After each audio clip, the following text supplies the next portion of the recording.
Good day once again, fellow Africans, and to all our audience all across the world.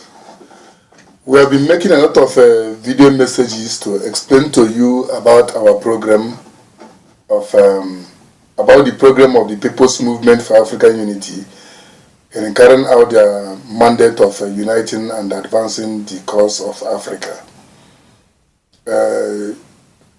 As you already are familiar with our organization called the People's Movement for African Unity, we want to let you know that the People's Movement for African Unity is the political arm responsible for taking initiative that will transform the Africa. But there are also two other organizations, one of which I will introduce to you here. And it is called the Federation of African Small-Scale Industrialists and Traders Union. That is the economic and the industrial arm that will take, it is the arm that will be responsible for the economic transformation of Africa. I have taken little time talking about the economy as if it's not a serious issue. It's a very serious issue, and we have a very good plan for it. But why I don't put a lot of public emphasis on the economy is that the economy is something that every individual needs. It is not everyone in society that understands the importance of political balance. Not everybody is interested in politics. Not everybody has that mental evolution to understand what political administration means in society.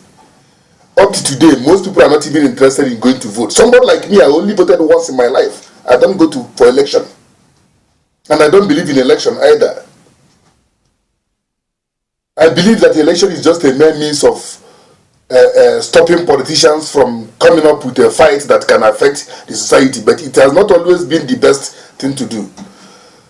But now I want to speak a little bit about economy, because economy is where I know that every human being is involved in, because that's a means of livelihood. So the economy about Africa, we will flourish. I don't want to start talking about how it will go or how it will not go, because some of them can arouse emotions. They become too sensitive. But what I can tell you is that the only thing that Africans need today is to establish a political condition in which economy and people's knowledge can flourish. It's not the priority of the government to build economy. Those things were being said is a means of which that a lot of things has been done, that the government must do this, government must do that. No, government is not responsible in building economy. It's a means that the European world, the imperialist masters have used to put pressure on government so that government of the world must comply with what they demand. No, government are not responsible in building economy. Who is government? Government is administration. Government don't have skill. The skill belongs to the individual. So the duty of the government is to create a condition in which economic, commercial and the industrial activities can flourish, so that everybody will have the means, the possibility to do what he can do better, to show what he knows better, because everybody wants food. Everybody wants to live in a house. Everyone wants to have basic economic means of economic survival. We all need it. So economy is not something I can think is a big thing. No, the big thing is economic, political stability, where there should be no war, where there should be no uncertainty, where there should be no fraud. That's what we need to do in Africa. Then the economy will government, of course, can be involved in administration, but if the people don't have talent, there's no way that such country can flourish economically. So in our quest to build a new Africa economically, we have plans in place that we cannot try to talk about a lot of it now, because it's too much. It's not a social media affairs. But we brief you that we are going to establish Africa in a way that we will produce a productive generation. What I mean by a productive generation is that over the years, our educational system has been made to give us the mentality of serving the interests of the imperialist nations. That whatever we know as our people must be used back into the institutions that is done by white men. We have used our knowledge to power white people. And that has created a vacuum. So in the new Africa, we are going to establish, first of all, we must have what will be called the Bureau of African Products and Service Standard. We call it the Bureau of African Product and Service Standard. Product and Service Standard, because we want to ensure that the little thing we know, the little knowledge we have so far, should produce standard quality goods and services. There should be a standard. You can't start thinking about acquiring more knowledge from upstairs, acquiring more knowledge there, when the little things you know cannot flourish. And when it flourishes, it doesn't satisfy the standard that is needed. We have black people here in South Africa who go on working as mechanic or panabitas under white men company. And when they do the job, they do it excellently. But when they come to do it on their own, you give them tools, they mess up.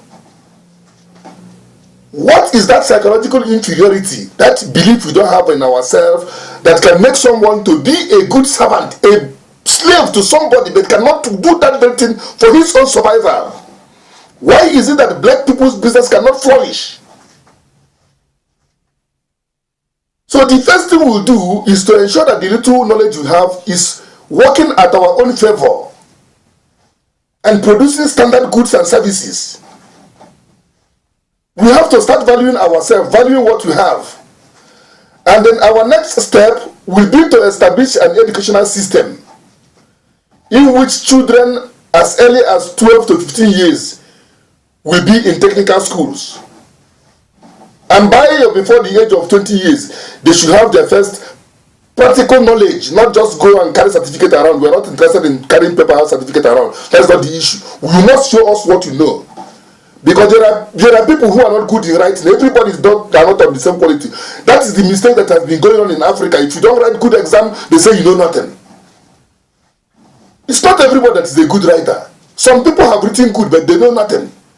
Some people will calculate and tell you how many times the engine of a car is turning in a month. That is theory. Give them the spanner to fix the car, they can't fix the car. Some people will take a grinder and tell you that this grinder is turning about 5,000 times in a minute. That is fine. Give him the grinder to cut iron. He can't. Is that what we need in Africa? We don't need those things anymore.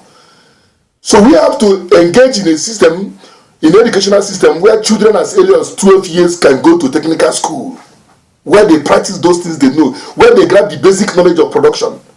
And before they can come to 20 years, they should be expertise in the area they have chosen to be best.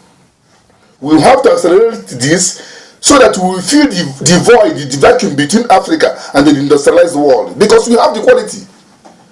Like I said earlier in one of our videos, God can never issue a command for something to be done if the materials of doing that thing is not there. When you hear that God has issued a command to advance Africa, it's because He has already prepared all the necessary qualities that is needed to build Africa. They are there. I don't have to point them by myself in person. We have people in the US, we have them in France, we have in Africa, we have in Holland, all over the world. Black people, a well-harmonized black people all across the world will be unbeatable in anything we do. So I'm not here to start pointing. I know the talent of building Africa is there. The only thing we need is to orchestrate a political condition that will allow that very talent to flourish for the good of our people. That is why we have to start with two basic things that I have introduced to here.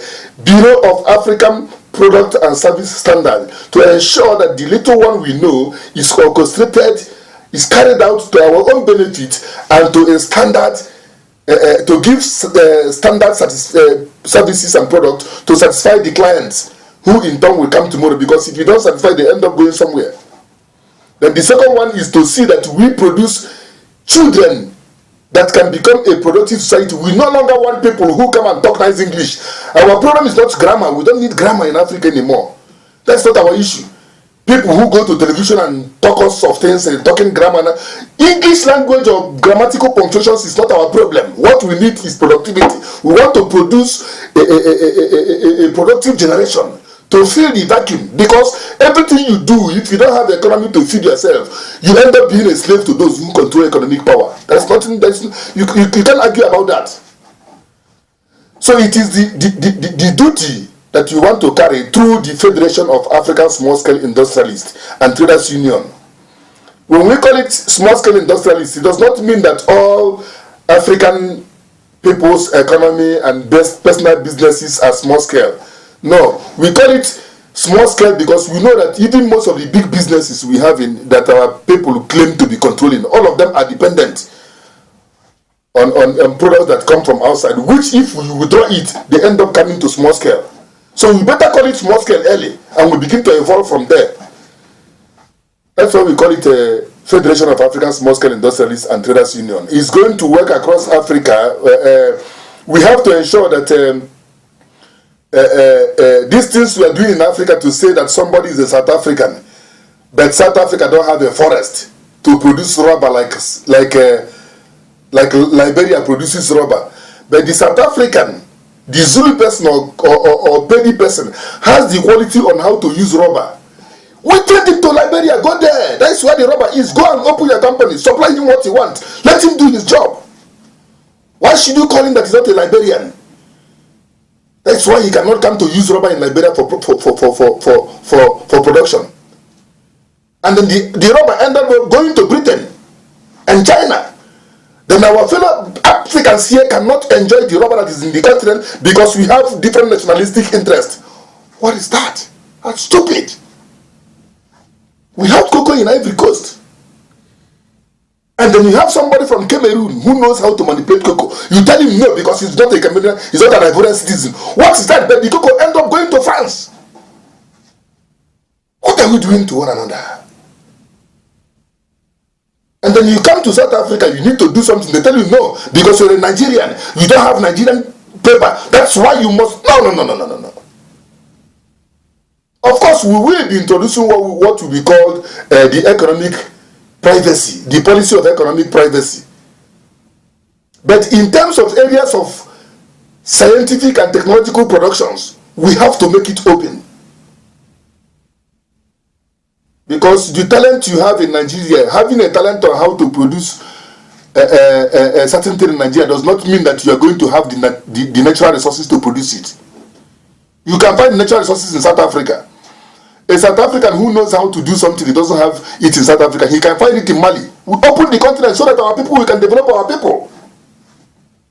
So the economic development, that's where I'm going to stop here.